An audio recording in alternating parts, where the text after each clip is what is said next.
जैसा कि आप सबको विदित है कि इस पूजा अर्चना के पश्चात हमारा अगला कार्यक्रम है भाई श्री था उन आदरणीय भक्तों के लिए जो साईं सचरित्र पढ़ नहीं सकते हैं। अपने 1 वर्ष के अथक प्रयास से मुंबई निवासी श्री शैलेंद्र भारती जी की आवाज में ऑडियो सीडी में 2 MP3 सीडी के सेट के रूप में ऐश साई म्यूजिक कंपनी के तहत दिनांक 20 नवंबर 2007 को तालकटोरा स्टेडियम दिल्ली में साईं भक्त सिनेस्टार श्री शत्रुघ्न सिन्हा जी के कर कमलों के माध्यम से रिलीज किया था। महाभारत धारावाहिक में अपनी आवाज का जादू दिखाने वाले श्री शैलेंद्र भारती जी ने साईं सचरित्र के 51 अध्यायों के प्रस्तुतिकरण में बहुत ही मर्मभेदी शब्दों का उच्चारण किया है। यह ऑडियो सीडी प्राचीन साईं धाम मंदिर, पुलिस चौकी, देवनगर, करोल बाग से प्राप्त की जा सकती है, जिस मंदिर की स्थापना श्री नीरज कुमार जी ने 1998 में की थी।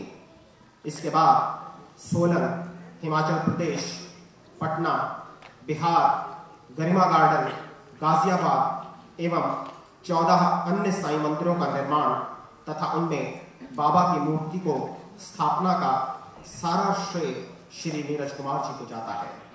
श्री नीरज कुमार जी रांची, गया एवं राजगीर में भी शीघ्र ही बाबा की प्रतिमा की स्थापना करने जा रहे हैं। नीरज कुमार जी का संकल्प साईनाथ जी के जीवन चरित्र को देश विदेश के सभी साईं भक्तों के घर घर तक पहुंचाना है। इस बेहद चर्चित सीडी के 15वें और 42वें अध्याय को आपके समक्ष कुछ ही क्षणों में प्रस्तुत किया जाना है, जैसा कि आपको इस बुकलेट में दिखलाया गया है। मैं श्री नीरज कुमार जी को मंच पर आमंत्रित करता हूं, जो आपके समक्ष साईं एक परिचय प्रस्तुत कर रहे हैं। श्री नीरज कुमार। बाबा के प्यार ने नीरज कुमार के आगे श्री लगा दिया और नीचे से उठकर इस मंच तक पहुंचा दिया। बाबा की असीम शक्ति का परिचय तो वेद भी असमर्थ है। बाबा के बारे में बात करना, बोलना, ये तो बहुत कठिन और बड़ा कार्य है। लेकिन इस कलयुग में जिस समय हम लोग दुनिया में आए हैं, बहुत कठिन परिस्थिति से हम लोग गुजर रहे हैं। सारी सामाजिक मर्यादाएं खत्म हो गई हैं। हर आदमी परेशान है। कोई भी ऐसा व्यक्ति नहीं है जो कि आंतरिक परेशानी से नहीं जूझ रहा है। चाहे उसके पास ईश्वर ने सब कुछ दे रखा है, संतान, घर, मकान, गाड़ी, मान मर्यादा, फिर भी उसे सुकून नहीं है। तो ऐसा कलयुग का प्रभाव है, इसमें विचलित होने की जरूरत नहीं है। इसी कलयुग में बाबा ने हम सब की जरूरत को महसूस करते हुए, बाबा कोई बाबा नहीं, परम ईश्वर जिसने दुनिया बनाई, वही बाबा स्वरूप में शिरडी के पावन भूमि पे अवतरित हुआ, जो पूरे दुनिया से लोगों को, अपने भक्तों को अपने पास खींचकर बुलाता है, उसको अपने आंचल में बिठाता है, दामन उसका भरता है। उसके छोटे से छोटे काम सुबह से रात तक यही करता रहता है वो, और हमारा स्पिरिचुअल ग्रोन अप करता है, हमारी आध्यात्मिक प्रगति करता है। बाबा के बारे में संक्षिप्त परिचय बता दूं। सर्वप्रथम बाबा 16 साल की आयु में शिरडी में नीम के पेड़ के नीचे देखे गए थे, जिसे अब गुरु स्थान के नाम से जाना जाता है, जहां पे एक शिवलिंग है जो बाबा जीवन काल में अपने भक्त मेघा को दिए थे, और उनका स्वरूप पत्थर पे, शिला पे बैठा हुआ स्वरूप देखने को मिलता है। आप सभी यहाँ जितने बैठे हैं, जरूर शिरडी आना जाना सबका हुआ है, तभी हम आप यहाँ मिले हैं। 3 साल रहने के बाद बाबा फिर अंतर ध्यान हो गए। उसके बाद निजाम स्टेट, औरंगाबाद में निजाम स्टेट है, जहां के अधिकारी चांद पाटिल थे, उनका घोड़ा खो गया था, जिसे ढूंढने के क्रम में उनकी दोबारा बाबा से मुलाकात हुई। बाबा उस समय अपने शक्ति का परिचय इस प्रकार दिए उन्हें चीलम पीने का शौक था। चीलम पीने के लिए अंगारा और पानी दोनों उन्होंने भूमि में चिमटा घुसेड़ करके निकाला और चीलम पिया।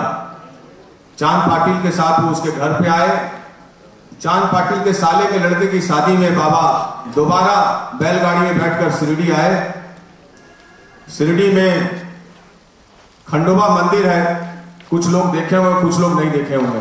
खंडोबा भैरव मंदिर है जहां के पुजारी महास्पाती थे। खंडोबा मंदिर में सारी बारात की बैलगाड़ियां रुकी, उसमें से सब लोग उतरे तो बाबा भी उतरे। तो उस मंदिर के पुजारी ने बाबा का नामकरण किया। महास्पाती बाबा देखने में बहुत खूबसूरत सुंदर थे, बहुत सुंदर स्वरूप था, तेजस्वी स्वरूप था। तो वहां के पुजारी ने बाबा को आओ साईं कहकर संबोधन किया और उसी दिन से बाबा का नाम साईं पड़ गया। 60 साल तक बाबा शिरडी में रहे। 15 अक्टूबर 1918 2:30 में उन्होंने अपना ये शरीर त्याग दिया और आज करीब 90 साल हो गया है। बाबा का पावन और पार्थिव शरीर शिरडी में समाधि मंदिर में रखा गया है। ये जो समाधि मंदिर है जहां आप जाते हैं और बाबा का दर्शन करते हैं, मंगल स्नान और सारी आरती और पूजा अर्चना का आनंद उठाते हैं। यह स्थान के बारे में बताऊं मैं, जब बाबा 20 साल के दोबारा जब शिरडी आए तो खेतों में इधर उधर घूमते थे। गांव के कुछ लोगों ने वहां एक टूटा फूटा मस्जिद था जिसमें कोई नमाज अदा नहीं करता था। तो गांव वाले ने कहा कि बाबा आप इधर उधर भटकते हैं, आप क्यों नहीं इस मस्जिद में रहते हैं। तो बाबा ने उनका कहना स्वीकार कर लिया और उस टूटे फूटे मस्जिद में बाबा 60 साल तक रहे। और 60 साल में अनेक लीलाएं उस द्वारका माई मस्जिद में हुई। उस स्थान को बाबा ने द्वारका माई माँ का नाम दिया। माँ कहकर पुकारते थे और कहते थे, उनका वचन दिया हुआ था कि जो इस माँ की गोद में बैठेगा उसके जीवन पर्यंत दुखों का अंत हो जाएगा, उसे जीवन पर्यंत अन्न वस्त्र की कमी नहीं होगी। जो बात बाबा ने कहा वो सत्य है, अकाट सत्य है, उसमें कोई शक शुबा संदेह नहीं है। बाबा राहता आप जाते होंगे शिरडी, तो शिरडी के दक्षिण की तरफ राहता गांव है, उत्तर की तरफ नीम गांव है। राहता जाते थे और वहां से फूलों का पौधा लेकर आते थे और खुद अपने हाथों से फूल और पत्तियां लगाया करते थे। 3 साल के उनके काट मेहनत से वहां एक सुंदर फुलवारी बन गई थी। आज जो समाधि मंदिर देखते हैं उसी फुलवारी पे बाबा का समाधि मंदिर है। बाबा का शरीर वहां रखा हुआ है जहां हम लोग पूजा अर्चना करते हैं। बाबा ने वहां फूल लगाकर उस स्थान को पावन किया। शिरडी का कन पावन है। उसके बाद जो 60 साल जो बाबा की लीलाएं हुई उसके बारे में छोटी छोटी बातों के बारे में आप लोग को बताऊंगा। बाबा कौन थे,